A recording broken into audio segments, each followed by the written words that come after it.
waa asalaamaaleykum donc ñu bëgg a wax rek nan la élève bi apprenant bi étudiant bi def ba réussir. Réussite nit ki ci boppam moo koy fàggul boppam, c'est-à-dire nit ki mooy dox jëm ci ni muy def ba réussir ci étude am. Li ci njëkk nag mooy environnement bi, parce que nee nañ le milieu détermine l'homme. xam nga milieu boo xamante ni bi kenn du fa jàngkat, kenn du la encadrer, donc pour nga réussir fa ça sera extrêmement difficile, parce que nit ki lu mu xam, lu muy gis chaque jour, ñu muy nekkal,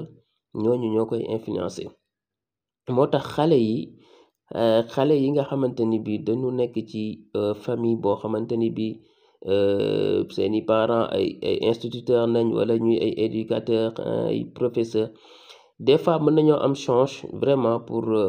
ñu teel a réussir seen premier cycle, parce que ils sont encadrés en temps plein, à la fois à l'école mais aussi à la maison avec leurs parents. Donc vous voyez que environnement bi am na rôle bu am solo bu muy jouer, moo nekk ci kër gi ak ñi muy nekkal. Mais beneen bi te mu laal ba tey environnement mooy xarit yi muy àndal, ñi muy fréquenteel, ndax dégg ngeen adage li muy wax naan wax ma kan mooy sa xarit ma wax la yow yaay kan, wala sax nit ki soo ko bëggee xam bul laaj moom mooy kan, mais laajal kan mooy xaritam. moo tax nit ki buy ànd ak ay jàngkat, ay personnes yoo xamante ne bi il se concentre sur les études, da ngay gis ni nit ki ci boppam dafay am tendance à ce que moom muy gën a bëgg lii di études yi ak jàng bi, donc loolu aussi bokk na ci. léegi nag mu jëm aussi ci nit ki fi muy jàngee, fi muy dem di jàngee, ñi koy jàngal, ñi koy encadrer, ñooñu amit dañuy am benn rôle bu extraordinaire, parce que da ngay gis sax étudiant bi wala élève bi wala voilà naan man de prof bi def ñu neex, dafa mën a expliquer, prof bi soxorul, prof bi il est ouvert. Donc école bi ñiy jàngale aussi dañu am rôle capital, parce que da ngay gis nit naan la man de avant bi may def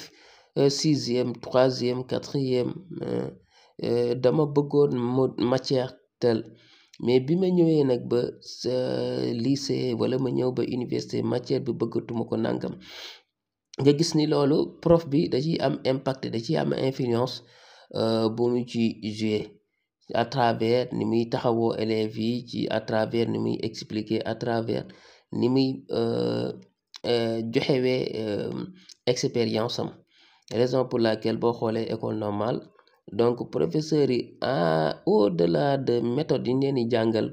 pour ñuy transmettre savoir bi, moo xam approche par compétence wala pédagogie par objectif, bu mu ci mën a doon rek APC wala PPO wala yeneen méthode yëpp, am na aussi leneen li ñu leen di jàngal professeurs yi, muy législation ak lu ñuy tuddee sociologie de l'éducation, parce que ñaar yooyu aussi dañuy tax enseignant bi bu ñëwee ci terrain bi muy jàngale xam nan lay mën a transmettre savoir am. te enseignant boobu dafay am benn impact bu rëy ci élève bi muy jàngal. moo tax pour élève bi wala étudiant bi réussir, il y a plusieurs conditions.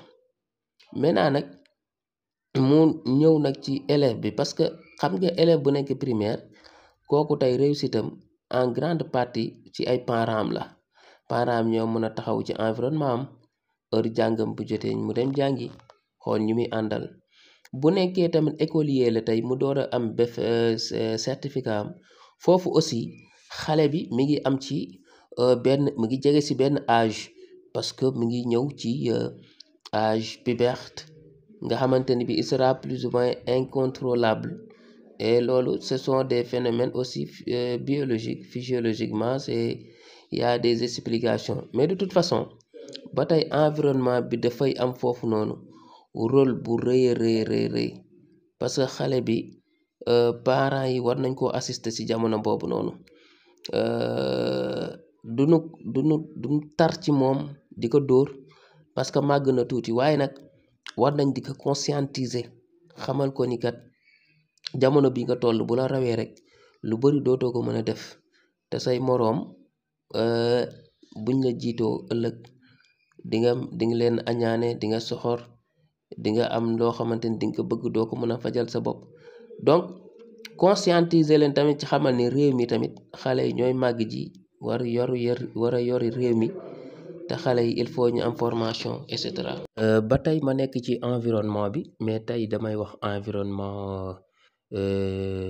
virtuel wala ma wax sax environnement numérique yi dañu gis ni durant ces dernières décennies 10 dernières années yi mais l'environnement numérique dafa am benn impact bu mag a mag sur l'éducation des enfants impact boo xamante ni bii ci ñenn ñi am na impact bu positif mais ci ñeneen ñi am na impact bu négatif te ñu mu am impact bu négatif moo ëpp su ma waxee environnement numérique je veux dire TikTok je veux dire WhatsApp je veux dire Instagram ak yeneen moteur de divertissement wala yeneen moteur en tout cas d'interconnexion yi nga xamante ni bi am na tey xale yi utiliser wuñ yooyu noonu à bon escient xale yi tey profité wuñu di utiliser ay TikTok yooyu noonu WhatsApp di ci jàllalante xam-xam di ci def ay groupe de travail tout ça mais tey xale yi dañ ko utiliser rek pour divertissement messageante fii wala nga dugg TikTok seetaan ay fo ak reef yu bëri divertissement bon bokk na ci éducation sax dañ ciy boole ni divertissement ça fait partie de l'éducation mais dafa am benn pourcentage bu minime ça permet tout simplement à l'enfant de se déconcentrer c'est-à-dire en tout cas d'enlever des fois le stress en l'enfant loolu nañ tuddee divertissement mais léegi xale yi dañ ko utiliser comme premier choix xale yi da ngay gis xale buy def 3e nekk ci WhatsApp bi ba ay heures yu passé 22h 23h ba 0h donc environnement numérique bi dafa am benn impact boo xamante ni dafa rëy xale yi au lieu ñu utiliser ko di si suivre ay cours di si suivre ay expérimentation di si suivre yeneen personnes yoo xamante ni dañuy jàngale mais xale yi dañuy utiliser l'environnement numérique ci loo xamante ni bi perte de temps kese la te jàng ki na xam ni temps la parce que année scolaire c'est cadré dañuy naan premier trimestre deuxième trimestre troisième trimestre donc malheureusement nag loolu surtout environnement numérique bi non seulement dafay tee xale yi jàng mais dégradation des mœurs donc recrudescence boobu noonu ci environnement numérique bi kenn xamul nu mu toll donc loolu aussi bokk na ci li nga xamante ni bi mën na indil xale bi jàng pour mu réussir ci étude am beneen partie bi nag mooy def ci xale bi ay valeur inculquer ko ay jikko parce que comme li ma doon wax rek sama professeur Imam Ghazali dafa doon wax naan enseigner ne consiste pas seulement à remplir dans la tête de l'apprenant des connaissances mais enseigner c'est aussi inculquer à l'enfant des valeurs la sagesse moo tax xale bi jàng aussi dañu war di ko xamal na ko tey ku jiite réew mi nga xamante ni bii tey jox nañ ko pouvoir bu rëy buy génn moto yi oto yi di ko escorter kooku nit la comme yow mais dafa jàng tamit ba jàng jotee tey ku yor fii ku yor li di jox xale bi ay exemple na ko nag yow da ngay màgg ji boo jàngulee nee ngay mel boo jàngee nii ngay mel donc loolu bu saxee aussi ci xelu xale bi dina xam dina ko di bàyyi xel parce que xale loo ko jàngal day des ci xelam ndax xelu xale boo ko jàngalee dara loolu day des bokkul ak jàngalu mag donc xale dañ ko war di conscientiser di semer ci moom ay valeur di ko fàttali loolu day tax mu gën a bëgg jàng bi parce que su xamee ni jàng bi muy jàng c'est son intérêt te xam na ni ëllëg da koy utiliser ji pour réewam mais aussi pour boppam dina ci gën a concentré donc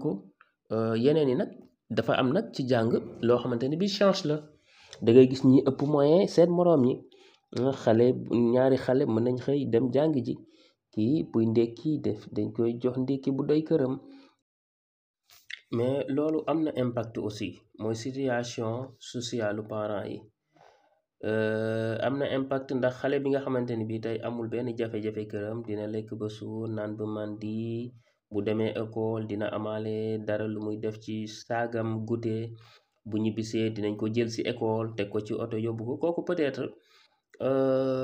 mën nañoo wax ni xelam mooy gën a dal pour mu mën a gën a toog jàng mais nag loolu duñ ci sukkandiku ne rek xale yi gën a nekk ci social condition sociale yi gën a baax ñooy gën a réussir ndax bari nañ fi ñu gis ñu réussir ñoo xamante ne bii condition sociale yi ñu nekkoon demeewul woon noonu jël nañ rek mën nañ jël exemple yu bari je ne peux pas citer te ñu tey actuellement ñu doon ñoo xam dañoo réussir ba ñëpp xam ko donc loolu impact bu ndaw la mais quelle soit la situation rek parent bi moom war na xam ne xale bi war na jàng ji te war na lu ko am na lu ko wax donc nag buñ paree ci loolu nag ñu ñëw nag ci ñi nga xamante ne dañoo màgg les étudiants nag on parle de avec eux avec un autre ton la boo xamante ni du bokk ak ton yi ñu wax xale yi parce que les étudiants ils sont à la porte de la réussite ils sont devant l'avenir il y a des tâches qui les incombent ils doivent non seulement réussir pour venir en aide à leurs parents mais au-delà de ça les étudiants doivent participer considérablement au développement du pays ils doivent être des personnes modèles des personnes responsables des personnes qui ont l'ambition, la détermination, la volonté de participer au développement de leur pays. Raison pour laquelle un étudiant doit savoir qu'il est constamment à la quête du savoir. Et il doit se concentrer, avoir du sérieux et jouer avec le temps. Un étudiant, c'est un modèle. Il doit se soucier de son avenir, mais aussi de l'avenir de son pays. Donc étudiant du koo xamante ni bii da ngay toog di ko yedd yu metti yi da nga koy fàttali rek voilà donc moo tax képp kuy am bac ba pare muy universitaire wala mu nekk formation war na xam ni mu nekkee ci réew mi bokkul ak élève bu nekk ci réew mi parce que moom dafa am lu ko war pour moom ak famem mais dafa am lu ko war pour réew mi te loolu responsabilité la boo xamante ni bii bu xamoon nu mu toll day concentré wu lu mu mën donc xam tamit réew mi ak par rapport ak àdduna bi xam Sénégal par exemple fu mu toll ci moyen ci économie par rapport ak yeneen dëkk yi bu ko leeree ni dëkk bu mu nekk moo gën a bokk na ci dëkk yi gën a retard donc maanaam gën a retard c'est-à-dire dëkk yoo xamante ni bii tey yu gën a pauvre noonu la ko français di waxee ci àdduna bi mu xam ne kon war na liggéey bu baax pour participer au développement du pays donc un étudiant c'est une personne responsable et qui sait les responsabilités qui les attendent donc loolu lañ bëggoon joxe donc comme partage avec les internautes pour que vraiment ñu xam ne en éducation la réussite est possible, bien possible mais ça demande un environnement physique normal adéquat ça demande un environnement numérique parce que wala boog virtuel parce que nit yi tey kenn mënatul tere kenn dem internet mais soo demee ci internet nga jël fa li fa am solo mais aussi dafay laaj aussi nit ki ci conscience am nit ki ci comportement am